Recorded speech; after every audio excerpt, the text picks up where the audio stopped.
इस सुंदर समय के लिए मैं परमेश्वर का धन्यवाद करता हूं, जिसने हमें प्रभु यीशु मसीह के द्वारा प्रेम किया और प्रेम के खातिर अपने आप को हमारे लिए, हमारे उद्धारकर्ता और हमारे प्रभु यीशु मसीह के पवित्र नाम से आप सभी प्रियजनों को मसीही वंदना। जय मसीह की। आज भी हमें प्रभु की उपस्थिति में एकत्रित होकर परमेश्वर के वचन से सीखने का अवसर प्रभु ने प्रदान किया है। पिछले प्रत्येक दिन परमेश्वर हमारे संग और साथ रहा। प्रभु का धन्यवाद और स्तुति हो।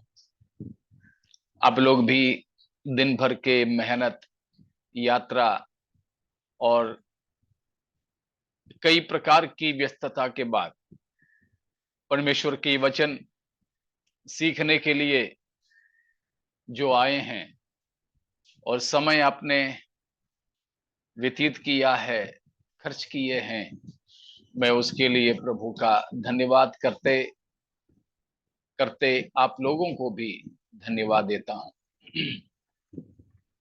परमेश्वर बहुतायता से हमें आशीष देने पावे और प्रभु की महिमा और प्रभु की स्तुति हो।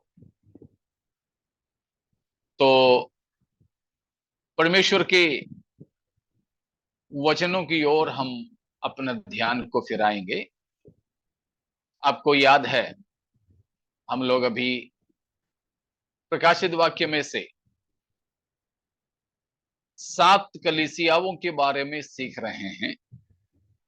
उसमें 7वीं कलीसिया या जो 7 कलीसिया के बारे में बताया, उनमें आखिरी लवुदिकी कलीसिया के बारे में सीख रहे हैं। एक और बार हम प्रभु के वचन से उन भागों को पढ़ेंगे जो 3रा अध्याय 14 से लेकर 22 तक की वचन है।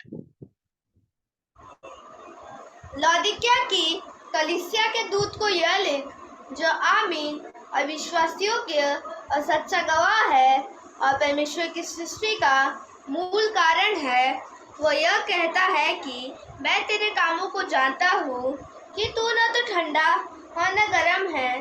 भला होता कि तू ठंडा या गर्म होता। इसलिए कि तू गुनगुना है और न ठंडा और न गर्म, मैं तुझे अपने मुंह में से उगलने पर हूँ।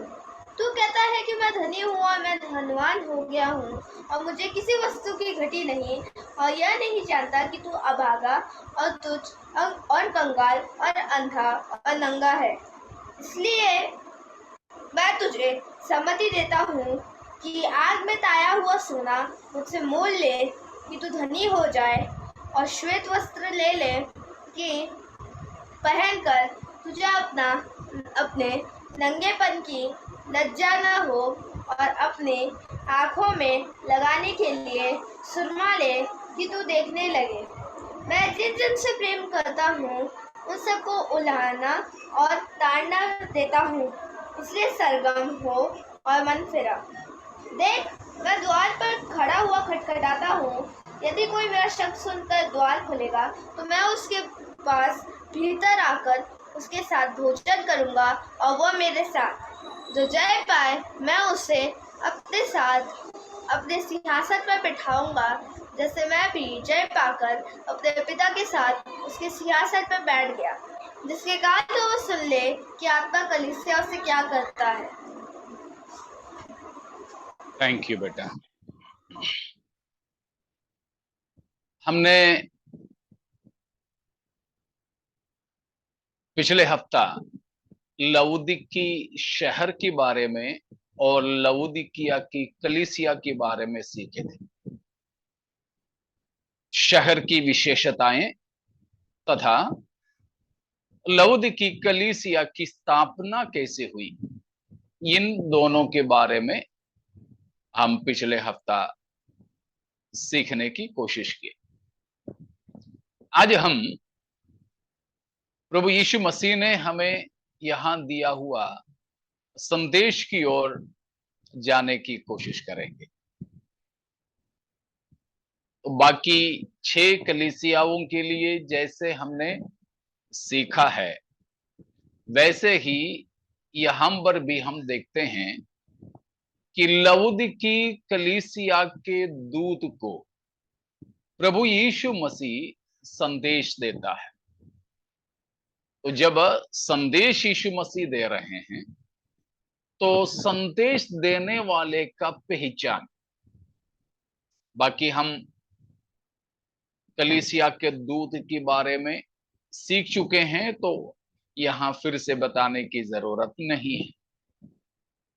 या अगर किसी को याद नहीं रहे तो बस एक शब्द में बोल देता हूं कि यहां कलीसिया के दूत का मतलब जो उस स्थानीय कलीसिया का अगुवा था, हमारे साधारण भाषा में पास्टर, जो संचालक, ठीक है।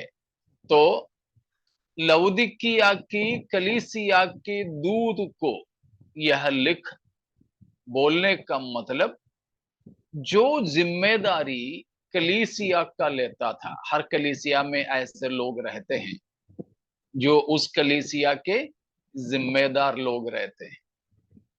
पास्टर के साथ ही साथ और भी कोई रहते हैं, सब देखभाल करते हैं। कोई जरूरी नहीं उनको कोई पद मिले, लेकिन वो ईश्वरीय जिम्मेदारी समझकर वे उस कार्य को करते हैं। तो ऐसा एक व्यक्ति रहा है ये जो दूत, ठीक है। तो कलीसिया के दूत को यह लिख। तो यहां पर हम देखते हैं दूसरी बात कि प्रभु यीशु मसीह अपना परिचय देता है। कौन है यह संदेश देने वाला? हम जानते हैं यीशु मसीह है।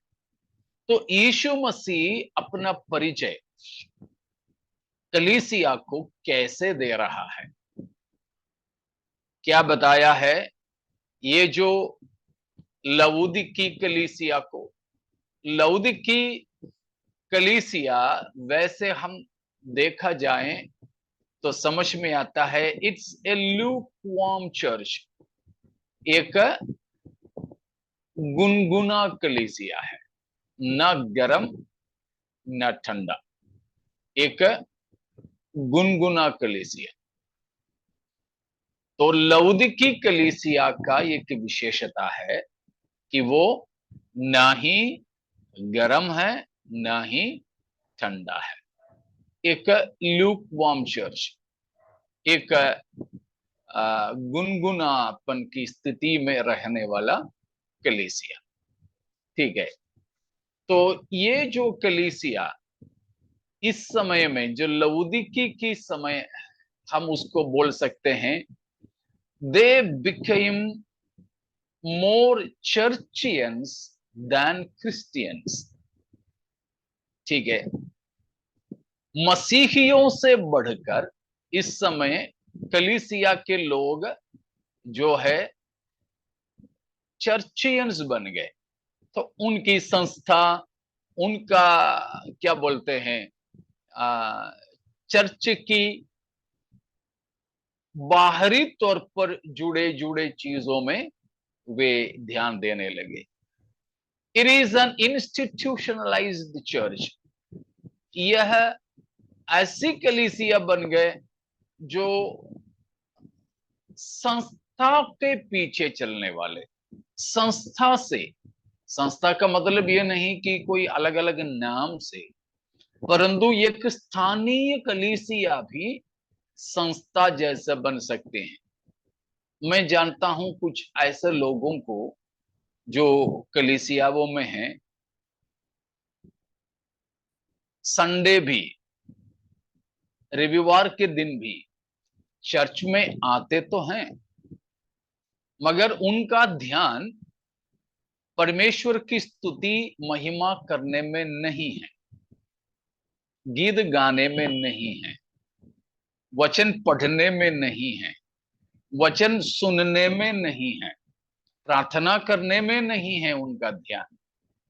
आते जरूर, जल्दी भी आते कुछ लोग, आकर वे बाहर की सारी बातों पर ध्यान देते हैं।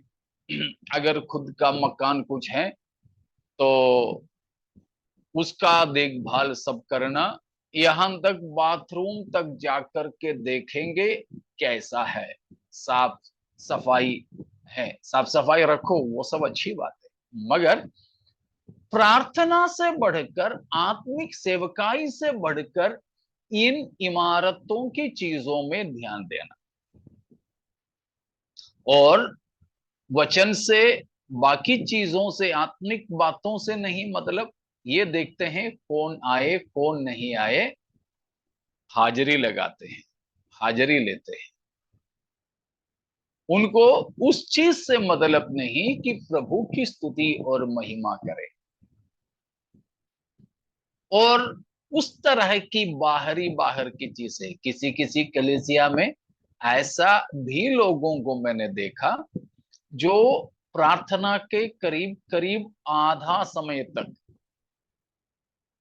भजन संहिता सब पढ़ करके प्रचार शुरू होने तक, कुछ ऐसे लोग हैं जो चर्च के अंदर नहीं आते, दरवाजे के पास खड़े रहते हैं, खड़े रहकर कौन आए कौन नहीं है, कौन नहीं आए ये सब देखते हैं। इसलिए मैंने बोला हाजिरी लेना, ये मैं बढ़ा चढ़ा के नहीं बोल रहा हूं, 100% सच्चाई की बात है। न कलीसिया के नाम बताऊंगा, ना इन व्यक्तियों के बारे में कौन है नहीं बताऊंगा, लेकिन ये सच है। ऐसे लोगों को जो बाइबल के पाठक क्रिश्चियन नहीं बुलाएंगे, चर्चियन बुलाएंगे। क्रिश्चियन नहीं है वो, चर्चियन है। वो चाहते हैं कि पड़ोस की कलीसिया से ज्यादा हमारी कलीसिया में लोग आए। अगर कोई कलेक्शन वाली बात होता ना, पैसा देने वाली बात, ऐसे लोग ये सोचेंगे कि पड़ोसी जो कलीसिया है जितना देंगे उसे 100 रुपए ज्यादा हम देंगे, बस हमें नाम चाहिए, हमारी चर्च का नाम सामने आना चाहिए। प्रभु के नाम बदनाम हो तो भी चलेगा, लेकिन हमारी मंडली का नाम आगे रहे। ऐसी स्थिति, और उनके पास जो है उन चीजों में घमंड करते हैं, कॉलर पकड़ते हैं, हमारी मंडली, हमारी कलीसिया। तो लवोदिकिया की जमाना ऐसा जमाना था जो मसीह से बढ़कर, आत्मिकता से बढ़कर मंडली की, संस्था की अवस्था को ज्यादा महत्व दिया। तो इंस्टीट्यूशनलाइज्ड, चर्चाइज्ड चर्च, नॉट क्रिश्चियनाइज्ड चर्च।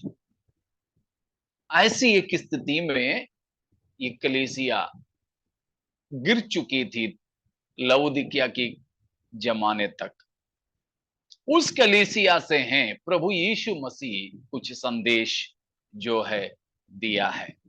ठीक है, किसी प्रभु के दास ने ऐसा इस विषय के बारे में बताते हुए मैंने कहीं पढ़ा है शायद, कि लवोदिकिया की कलीसिया के जमाने में कलीसिया की अगुवे यहूदियों के नेताओं के समान बन गए। देखिएगा यशाया 56 का 10, 11, 12, यशाया 56 का 10, 11, 12। उनके पर वे अंधे हैं, वे सब के सब अज्ञानी है, वे सबके सब गूंगे कुत्ते हैं, जो भौंक नहीं सकते, वे स्वप्न देखने वाले और लेटे रहकर सोते रहना चाहते हैं। वे मरे भूखे कुत्ते हैं जो कभी तृप्त नहीं होते। वे चरवाहे हैं जिनमें समझ ही नहीं कि उन सबों ने अपने अपने लाभ के लिए अपना अपना मार्ग लिया है। वे कहते हैं, आओ हम दाख मधु ले आए, आओ हम मदिरा पीकर थक जाए। कल का दिन भी तो आज ही के समान अत्यंत सुहावना होगा। यहूदियों के नेताओं के आत्मिक गिरावट के बारे में यहां भविष्यद्वक्ता बता रहा है। उनके बारे में कहा है, कुत्ते तो हैं मगर मुंह नहीं खोलते हैं, भोंकते नहीं। वे चरवाहे तो हैं मगर दाकमधु पीकर कभी तृप्त नहीं होते। ग्रीडी, बहुत ही लालची लोग, सुख विलास के लिए चाहने वाले, उनको बस वही चाहिए, सुख विलास।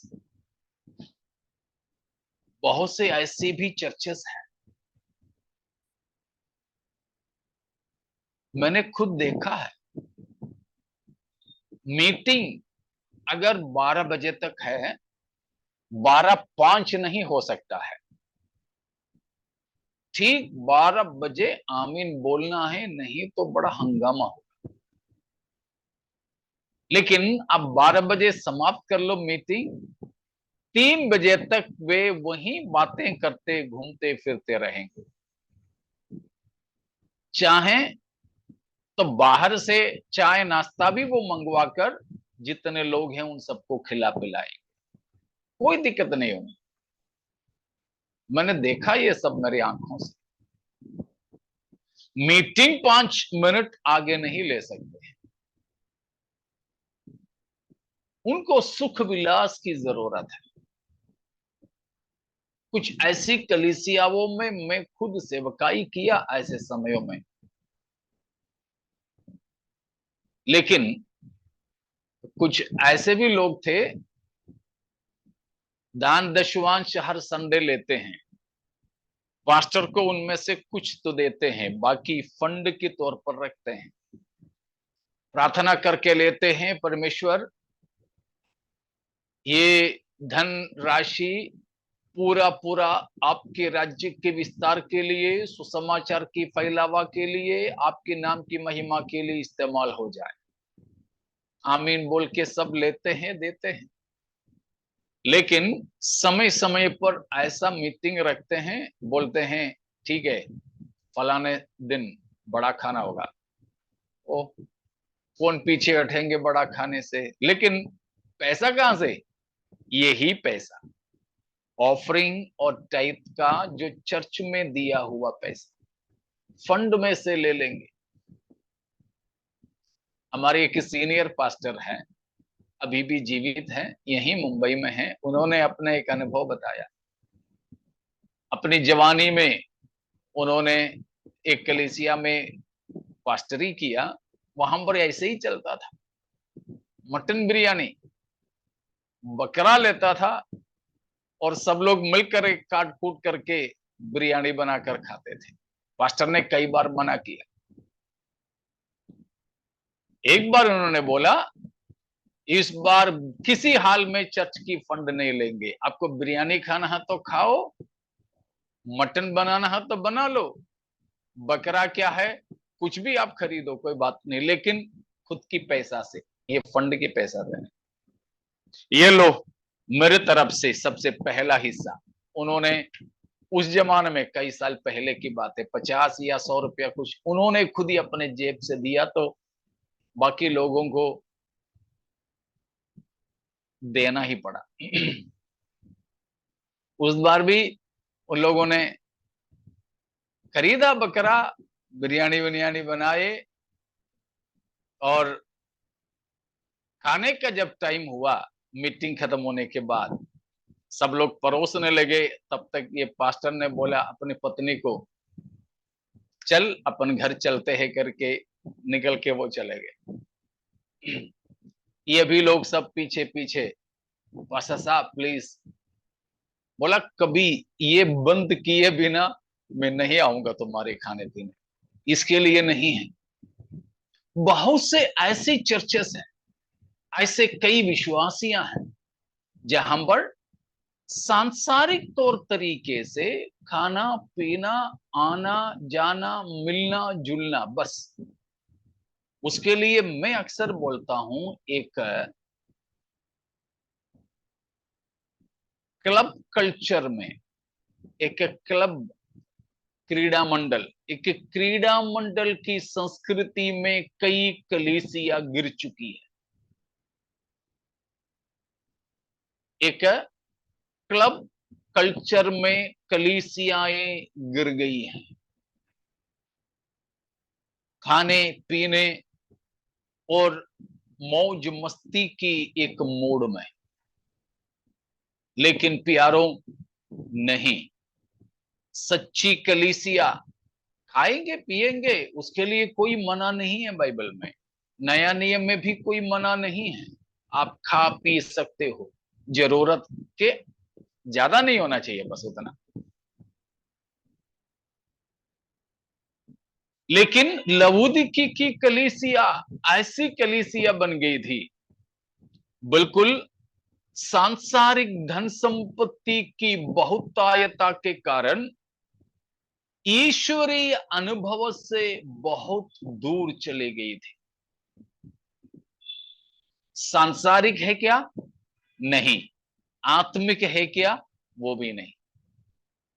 इसीलिए प्रभु ने उसे कहा, तू अगर ठंडा होता तो भी ठीक, गर्म होता तो भी ठीक, ये तू उधर भी नहीं इधर भी नहीं।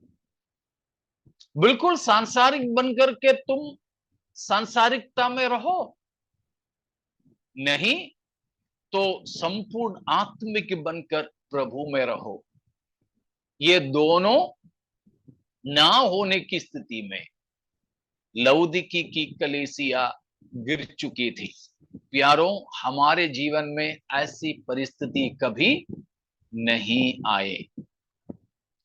अगर प्रभु में नहीं तो प्रभु को छोड़कर सांसारिकता में निकल जाओ। अगर नहीं तो सचमुच में प्रभु में बने रहो, सांसारिक तौर तरीके से आत्मिकता की मुखौटा पहन करके कभी ना रहें।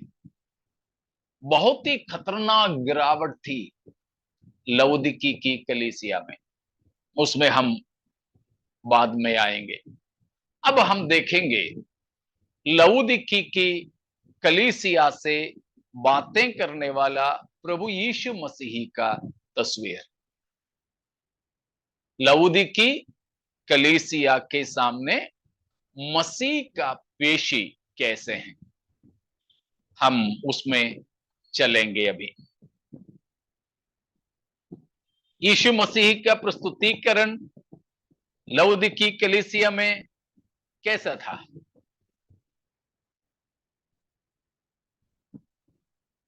14वीं वचन एक और बार पढ़िए।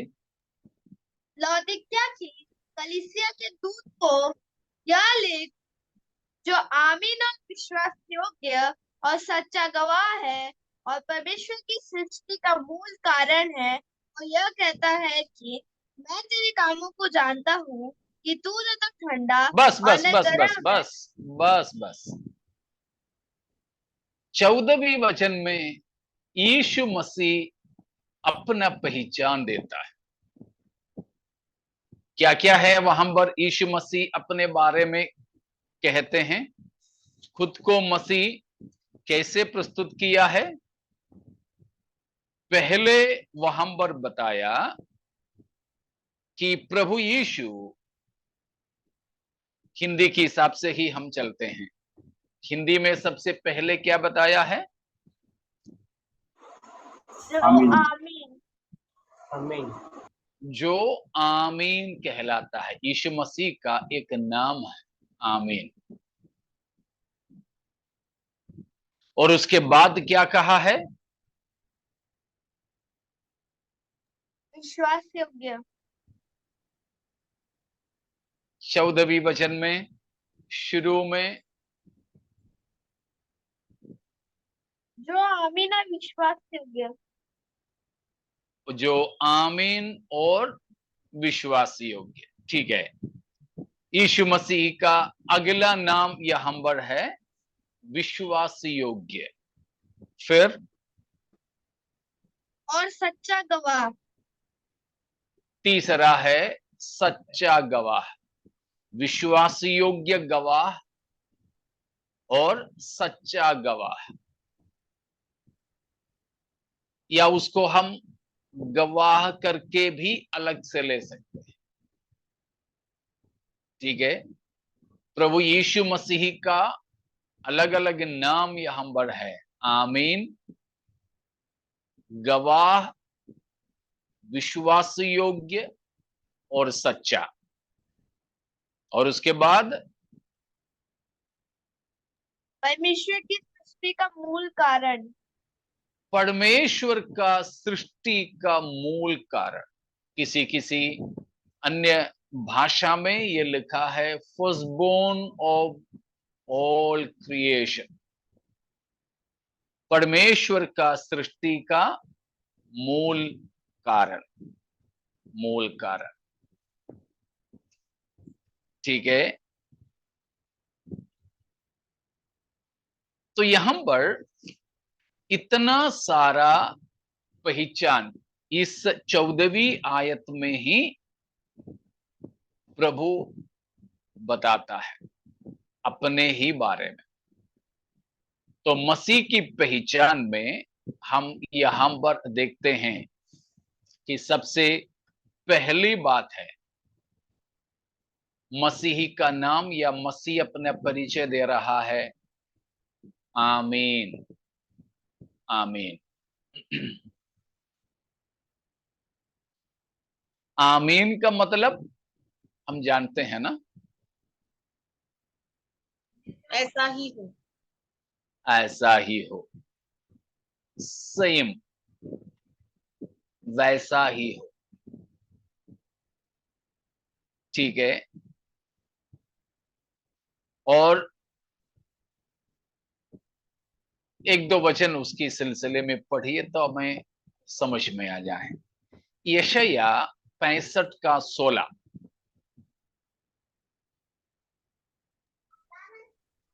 तब सारे देश में जो कोई अपने को धन्य कहेगा, वह सच्चे परमेश्वर का नाम लेकर अपने को धन्य कहेगा। और जो कोई देश में शपथ खाए, वह सच्चे परमेश्वर के नाम से शपथ खाएगा, क्योंकि पिछला कष्ट दूर हो गया और वह मेरी आंखों से छिप गया है। वहां पर परमेश्वर के बारे में क्या बताया है, क्या नाम दिया है? सच्चा परमेश्वर। सच्चा परमेश्वर।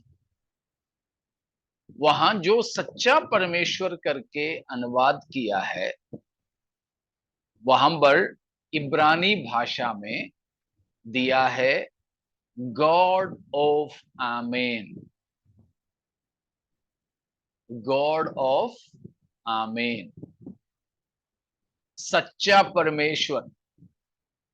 या आमीन का यहां का मतलब है सच्चा, ऐसा ही हो। मतलब उसके बाद में मसीह ने जो बताया विश्वास योग्य और सच्चा गवाह, उसी मतलब निकलता है यहां आमीन का भी। ठीक है ना? यूहन्ना 1 का 51, 151, जॉन।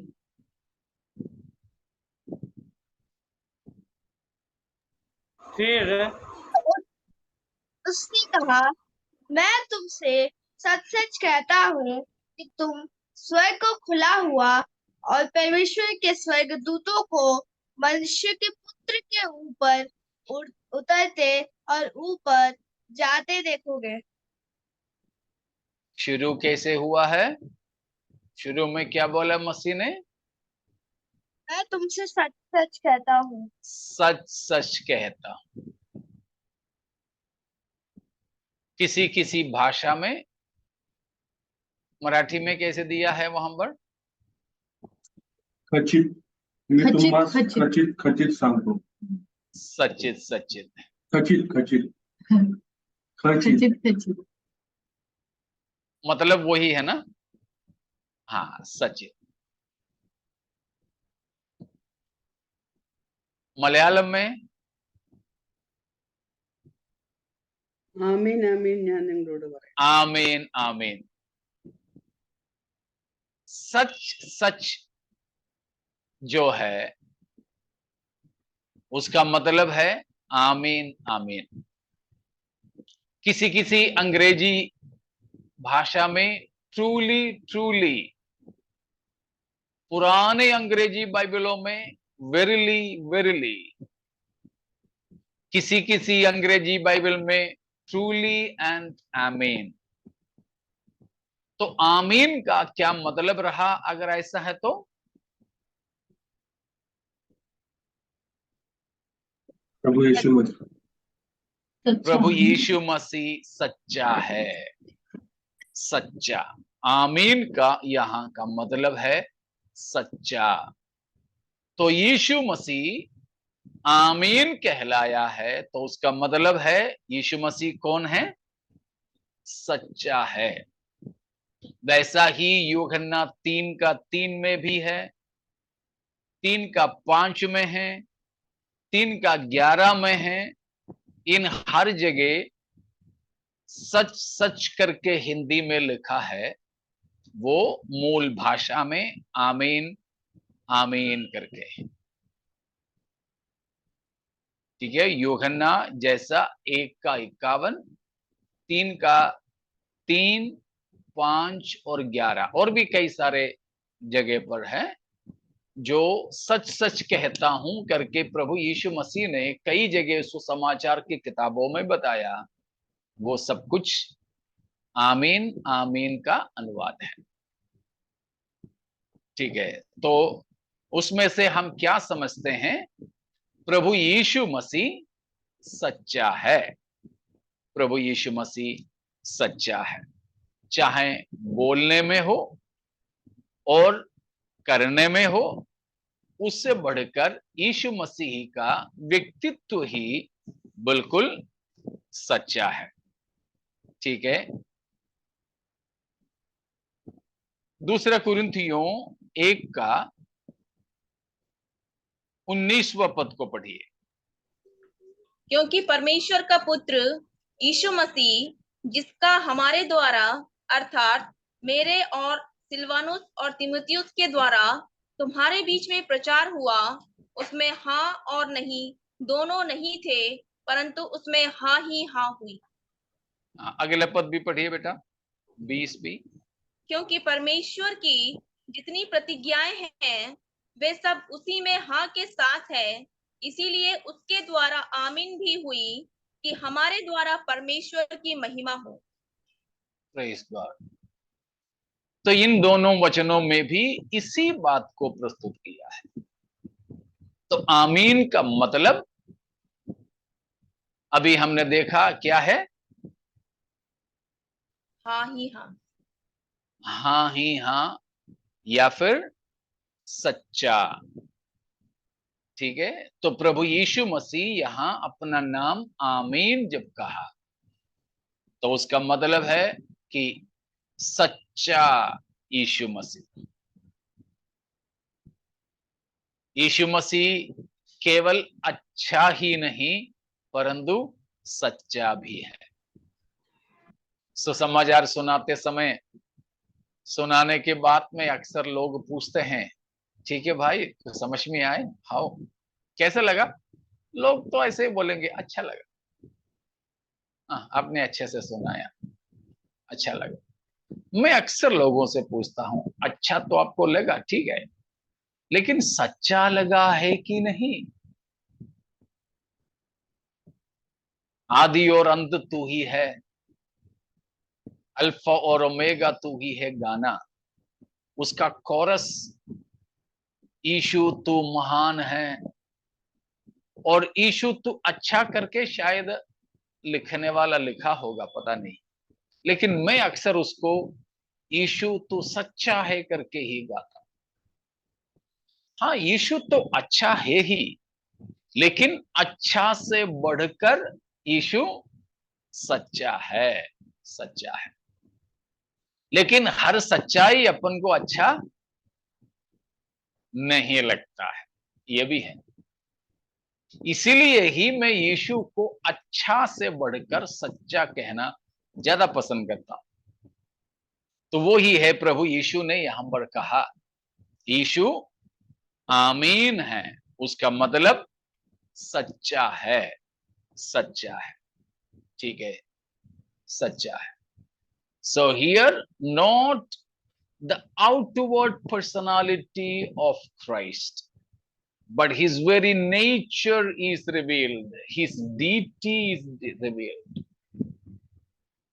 यीशु जब यहां सच्चा करके कहा, आमीन करके कहा, तो यीशु अपना स्वभाव ही नहीं बताया है, अपना अस्तित्व भी बताया कि वो परमेश्वर स्वयं है।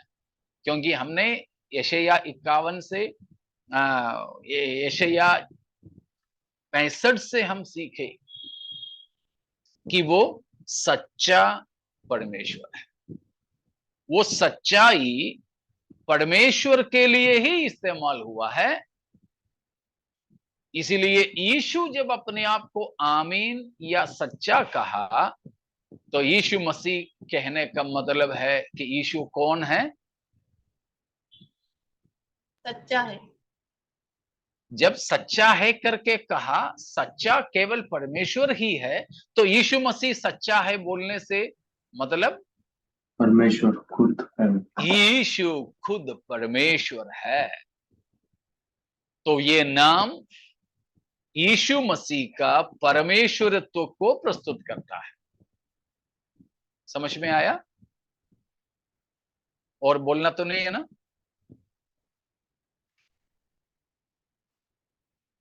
ठीक है।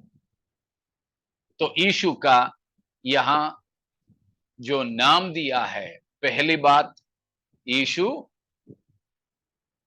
सच्चा है, यानी यीशु परमेश्वर स्वयं है। दूसरी बात, यीशु मसीह गवाह है। वहां पर लिखा है कि विश्वास योग्य और सच्चा गवाह। इसलिए मैं पहले उसको, यीशु को गवाह करके लेना चाहूंगा। Jesus is the witness. यीशु गवाह है। गवाह का मतलब शायद आपको याद होंगे,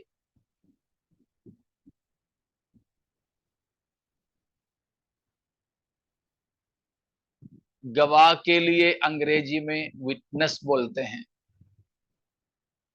प्रभु यीशु मसीह ने अपने चेलों से कहा हुआ बात हमें प्रेरितों के काम 1:8 में से मालूम है। मृतकों में से जी उठा हुआ यीशु स्वर्ग उठा लिए जाने से ठीक पहले अपने चेलों को बताया हुआ बात, पवित्र आत्मा तुम पर आएगा, तब तुम सामर्थ पाओगे, और उसके बाद तुम मेरे गवाह बनोगे। 3 बात कहा, पवित्र आत्मा तुम पर आएगा, तुम सामर्थ पाओगे, तुम मेरे गवाह बनोगे। गवाह, विटनेस। ये जो विटनेस के लिए मूल भाषा में, यूनानी भाषा में मार्टस बोलते हैं, MARTUS, मार्टस, मार्टस, गवाह यानी साक्षी।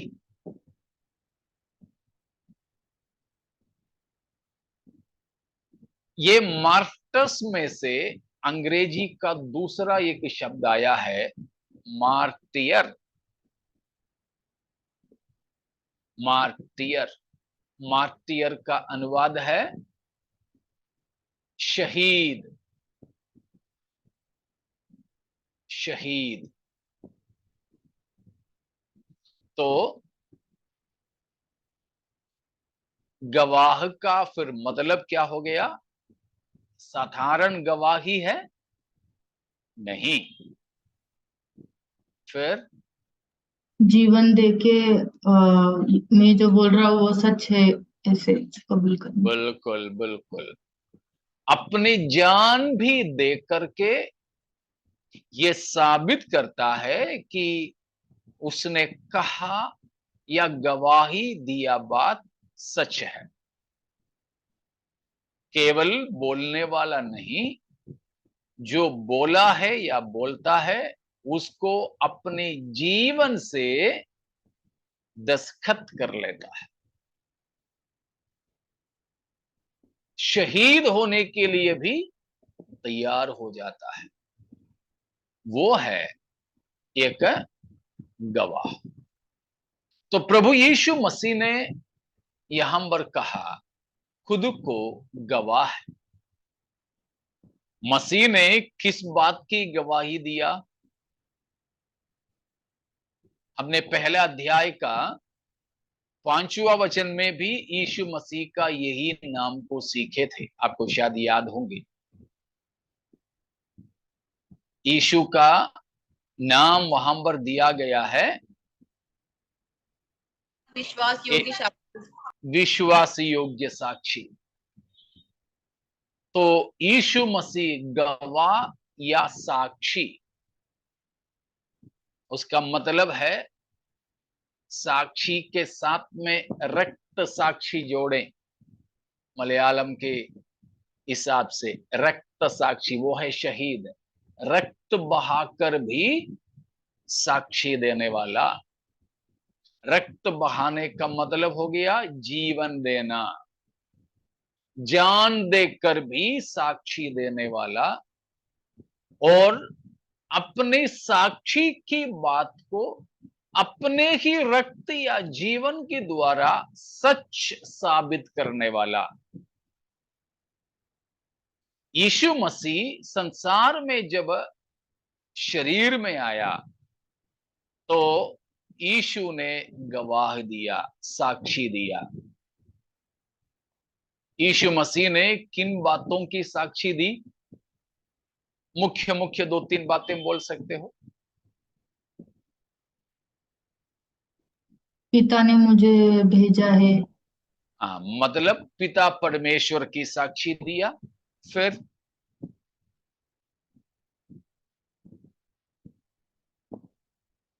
मैं ही परमेश्वर हूँ। ठीक है, यीशु की परमेश्वरत्व या मसीहियत का। हाँ, सुरजीत ब्रदर क्या बता रहे? स्वर्ग यानी परमेश्वर के राज्य की गवाही दिया। और कुछ?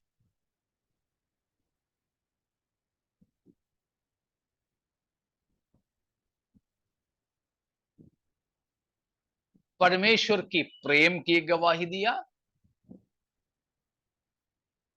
न्याय की गवाही दिया, न्याय होने वाला है।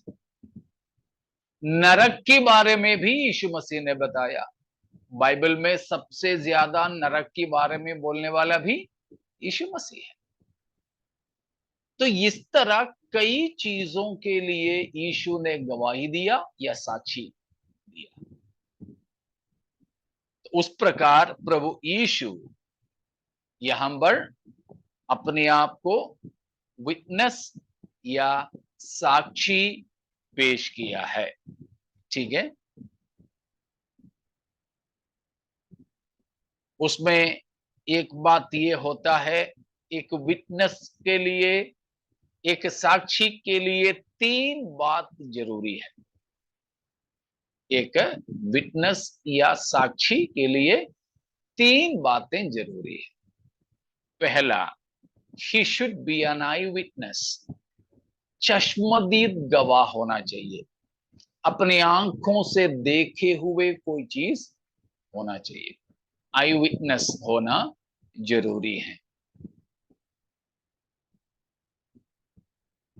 आई विटनेस होना, चश्मदीद गवाह बोलते हैं जिसको, मतलब अपने आंखों से देखा हुआ एक व्यक्ति होना चाहिए। दूसरा, he should be absolutely honest, honesty, कि वो बिल्कुल ईमानदार होना चाहिए, संपूर्ण ईमानदारी के साथ में गवाही देना चाहिए।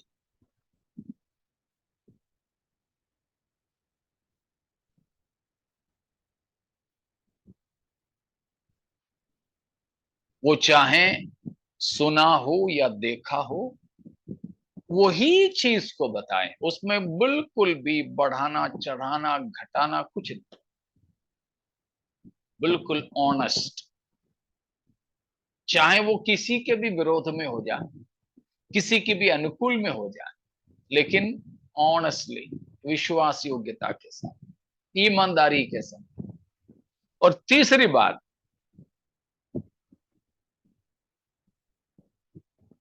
हिम्मत होना चाहिए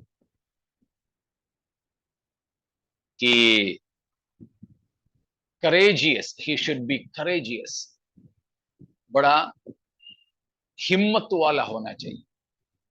उसने जो देखा, जो सुना और जो सच है करके जाना, उस चीज को कहीं पर भी, कभी भी, किसी भी कीमत में प्रस्तुत करने के लिए उसको हिम्मत होना चाहिए।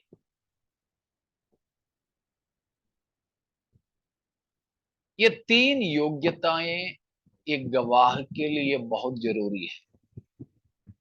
पहला, वो सचमुच में देखा सुना जाना चीज हो। दूसरा, बिल्कुल ईमानदारी बरते। तीसरा, हिम्मत रखें।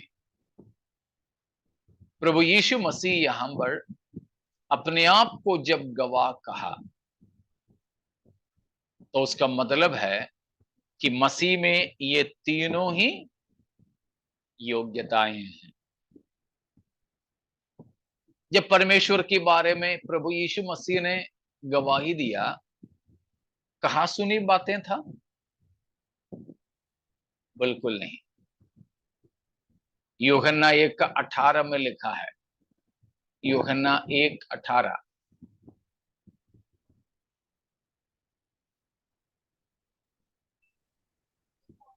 परमेश्वर परमेश्वर को किसी ने कभी नहीं देखा, एकलौता पुत्र जो पिता की गोद में है, उसी ने उसे प्रकट किया।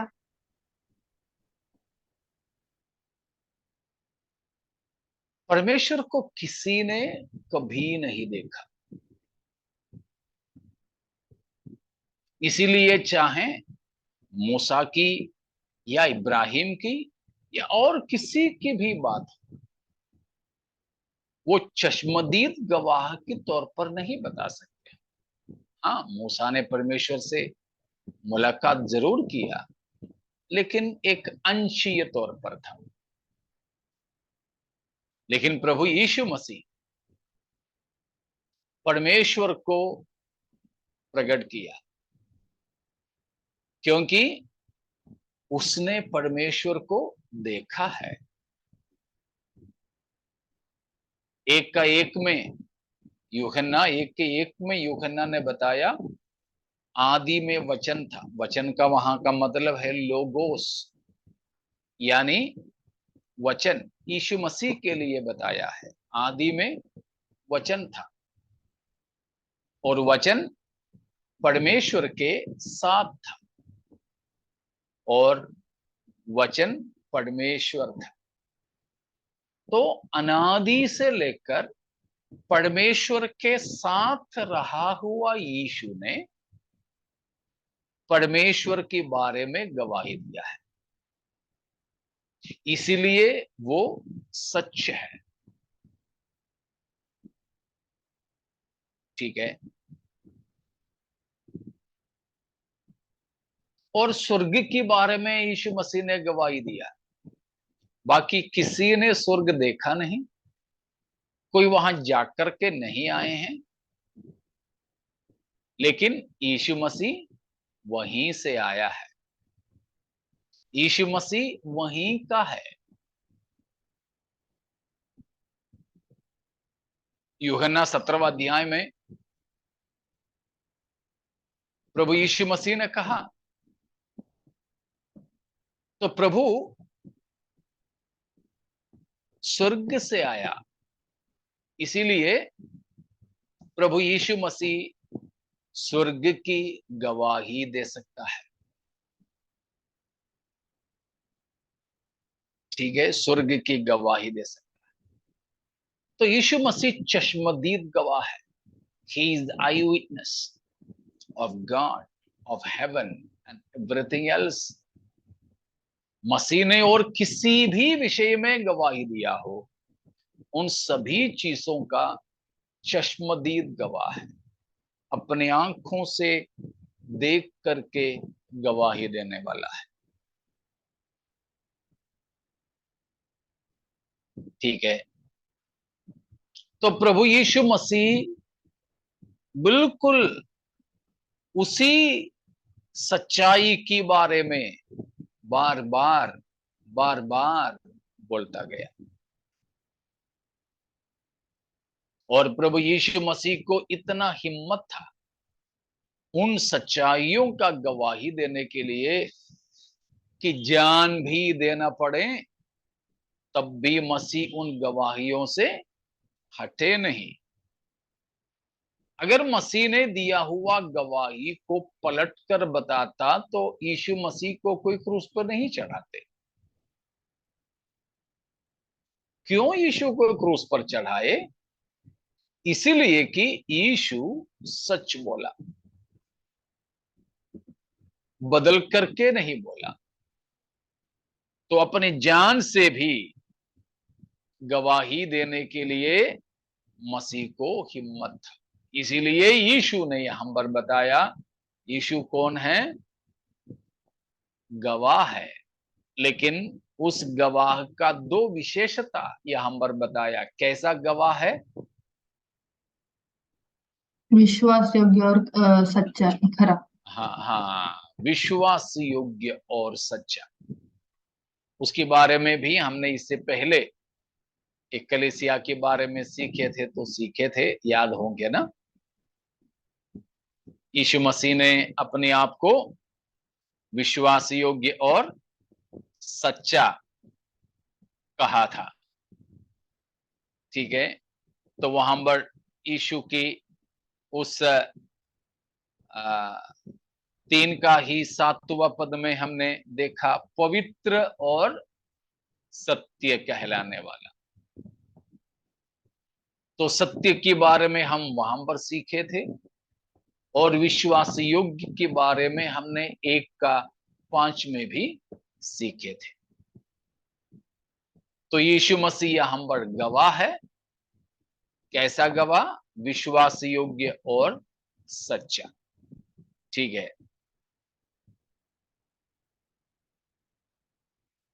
तो प्रभु यीशु मसीह केवल सच बोलने वाला ही नहीं, वह सच्चा भी है और वो सत्य भी है।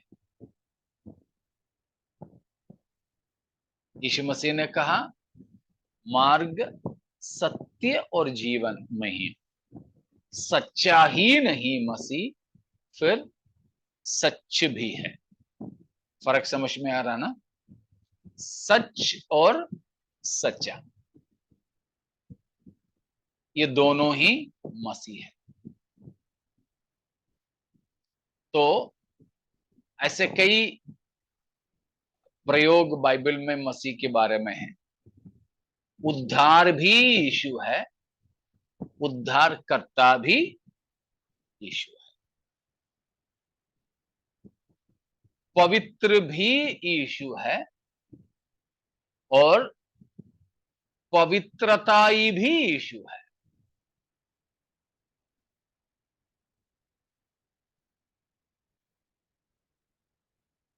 तो प्रभु यीशु मसीह के बारे में लिखा सच्चा भी है और उससे बढ़कर है यीशु सत्य है। उसके बारे में हम पहले सीख चुके हैं 3:7 में, इसलिए मैं दोहराऊंगा नहीं। अगर याद नहीं आ रहा तो उस भाग को जरा पलट करके आप देखें तो वो उसका मतलब आपको मिल जाएगा। ठीक है, इतना समझ में आ गए? इतने में कोई शक है तो पूछिएगा।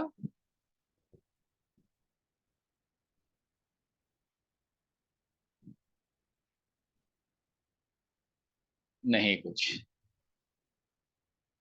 ठीक है। ईमानदार उसमें और एक भी बोल सकते हैं ना कि वो कभी बदलता नहीं है। बिल्कुल साक्ष्य। बिल्कुल, वही पौलुस ने 2 कुरिन्थी 1:19 और 20 में कहा कि हमारे प्रभु यीशु मसीह में हाँ भी ना भी दोनों नहीं थे, हाँ ही हाँ थे। कभी भी मसीह जुबान को पलट करके बदलते नहीं देखा। इसीलिए इब्रानियों की पत्री 13वां अध्याय में हम पढ़ते हैं यीशु मसीह आज, कल और युगान युग तक एक सा है। Jesus Christ is the same yesterday, today and for ever. बदलता नहीं है, बिल्कुल ना बदलने वाला। मौसम में नहीं बदलेंगे, अलग अलग शासन आ जाएं तो नहीं बदलेंगे, हर समय एक जैसा है। जी, और कुछ?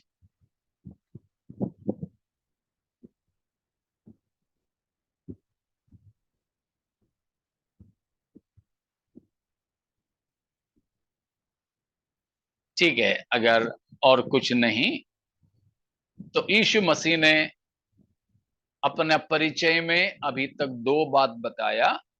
एक है आमीन, उसका मतलब सच्चा, उसका मतलब परमेश्वर स्वयं है। दूसरी बात गवाह है, साक्षी है। वो भी कैसा साक्षी? विश्वास योग्य और सच्चा।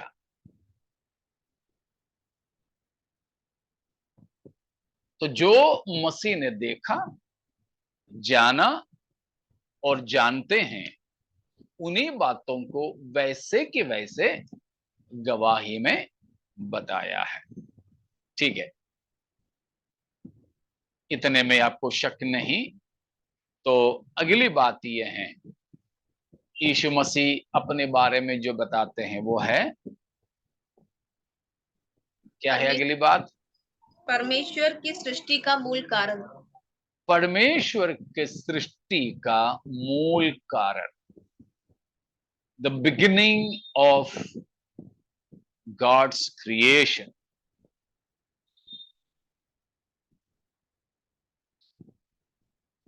परमेश्वर का सृष्टि का मूल कारण मतलब परमेश्वर ने जो कुछ भी बनाया वह सब कुछ किसके द्वारा बनाया?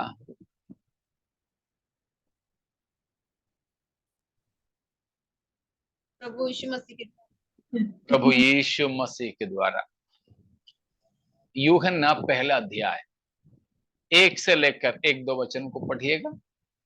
यूहन्ना 1 का 1 से। आदि में वचन था और वचन परमेश्वर के साथ था और वचन परमेश्वर था। यही आदि में वचन परमेश्वर के साथ था। सब कुछ उसी के द्वारा उत्पन्न हुआ और जो कुछ उत्पन्न हुआ उसमें से कोई भी वस्तु उसके बिना उत्पन्न नहीं हुई।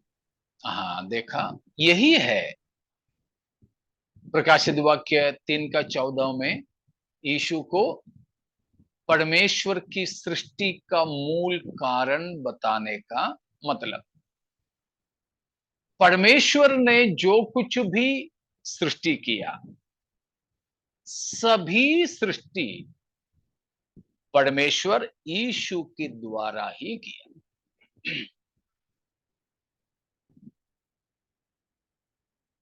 अब सृष्टि की बात तो रहने दो,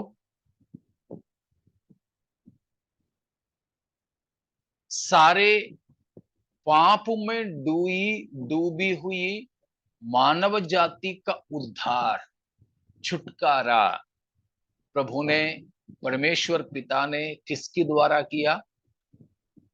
प्रभु यीशु मसीह के द्वारा। प्रभु यीशु मसीह के द्वारा।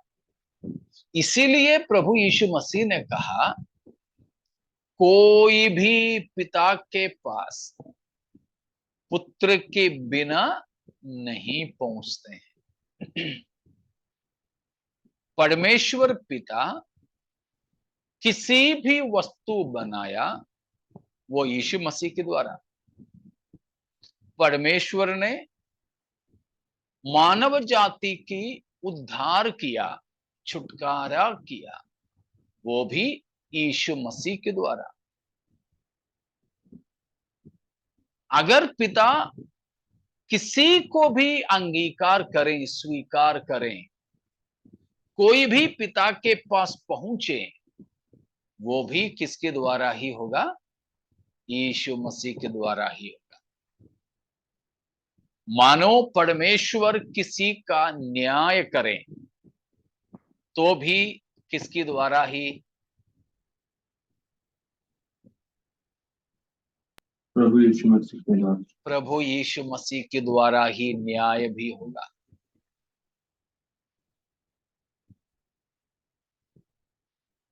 तो प्रभु यीशु के द्वारा ही सारी सृष्टि बनाया। इसीलिए यहां बताया है कि प्रभु यीशु मसीह सारे परमेश्वर की सारी सृष्टि का मूल कारण है। मतलब परमेश्वर ने सृष्टि कैसे बनाया? बोलने के द्वारा। बोलने के द्वारा, वचन से, है ना? वचन के द्वारा। वचन के द्वारा। वो वचन कौन था? प्रभु यीशु मसीह। यीशु मसीह। इसीलिए, हाँ, यीशु मसीह। इसीलिए कहा परमेश्वर ने सब कुछ यीशु के द्वारा ही किया है।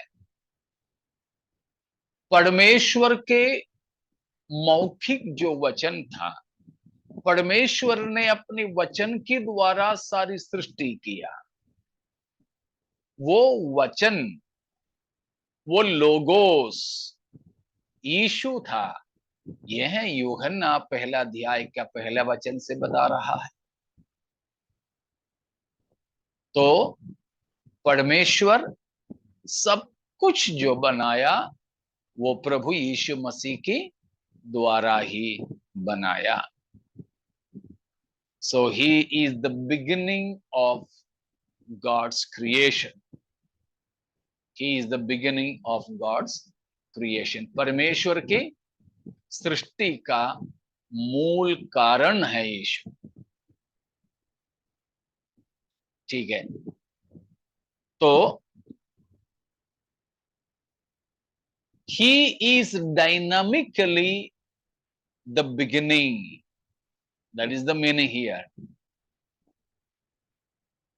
मतलब ये नहीं कि यीशु मसीह सारी सृष्टि का पहला सृष्टि है, ये नहीं, परंतु सारी सृष्टि का मूल आधार, सारी सृष्टि का मूल कारण प्रभु यीशु है।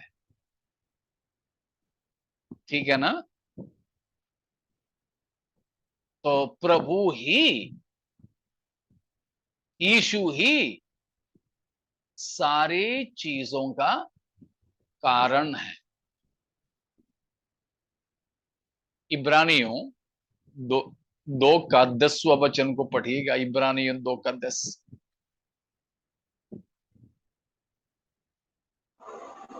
क्योंकि जिसके लिए सब कुछ है और जिसके द्वारा सब कुछ है, उसे यही अच्छा लगा कि जब वह बहुत से पुत्रों को महिमा में पहुंचाए, तो उनके द्वारा उनके उद्धार के कर्ता को दुख उठाने के द्वारा सिद्ध करे। उसका शुरुआत ही हमको फिलहाल चाहिए। परमेश्वर के बारे में कहा है, क्या है, क्या कहा है परमेश्वर के बारे में? क्योंकि जिसके लिए सब कुछ है और जिसके द्वारा सब कुछ है, जिसके लिए और जिसके द्वारा सब कुछ है, मतलब सब चीजों का मूल कारण,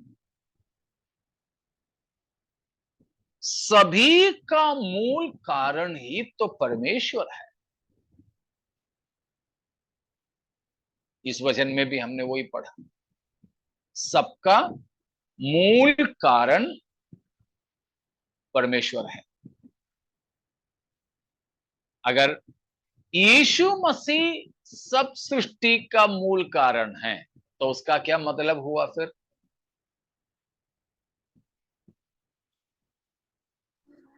सृष्टि का आधार ही यीशु मसीह।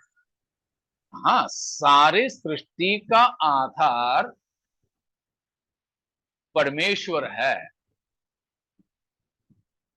तो यहां यीशु मसीह को सारी सृष्टि का आधार कहा है, तो मतलब क्या हुआ?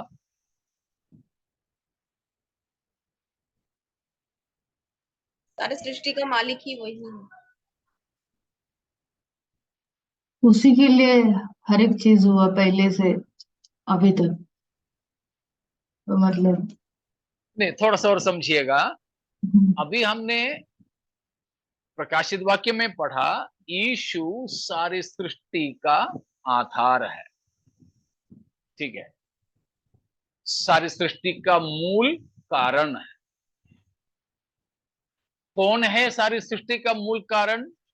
इब्रानियों 2 का 10 में हमने पढ़ा, परमेश्वर है। पिता परमेश्वर के लिए वहां लिखा है कि जिसके लिए सब कुछ और जिसके द्वारा सब कुछ, मतलब सब चीजों का मूल कारण इब्रानियों 2 का 10 के आधार पर कौन है? परमेश्वर। और प्रकाशित वाक्य 3 का 14 के अनुसार यीशु मसीह। अगर ऐसे हैं तो यीशु मसीह कौन है? परमेश्वर स्वयं। हाँ, वही बात, यीशु मसीह परमेश्वर स्वयं है। तो ये सारे मसीह का बयान, मसीह का पहचान, यीशु का परमेश्वरत्व के बयान है। समझ में आ रहा ना? इन सारे वचनों और गवाहियों के द्वारा प्रभु यीशु मसीह ये प्रस्तुत करता है कि यीशु कौन है? खुद परमेश्वर। खुद परमेश्वर है। सबको समझ में आ रहा है क्या?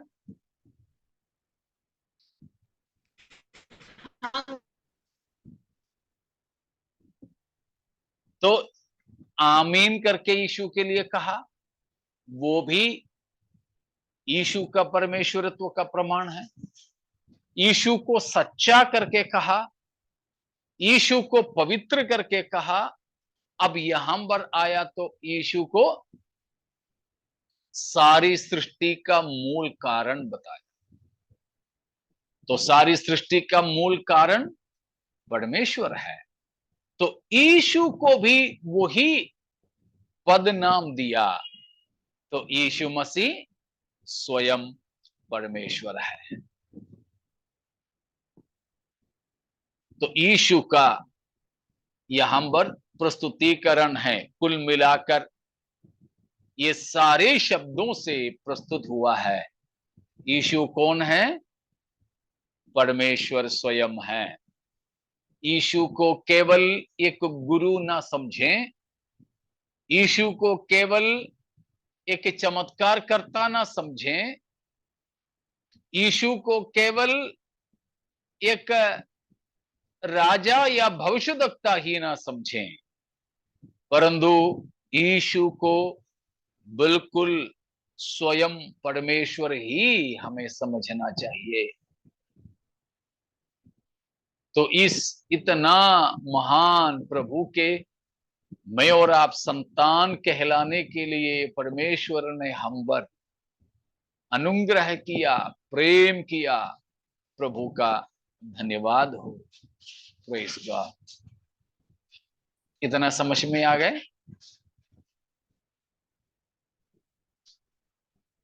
ठीक है। और कुछ शक है तो पूछिएगा इतने बातों से। Praise God. यदि नहीं तो स्वयं परमेश्वर यीशु मसीह की उपासना सच्चे दिल से करते हुए हम अपने जीवन व्यापन करें। लौदीकी कलीसिया के समान हम गुनगुने न रहें। हम आत्मिक धुन में, गर्माहट में प्रभु के पीछे चलते रहें। मसीह की आगमन के लिए हम तैयार हो जाएं।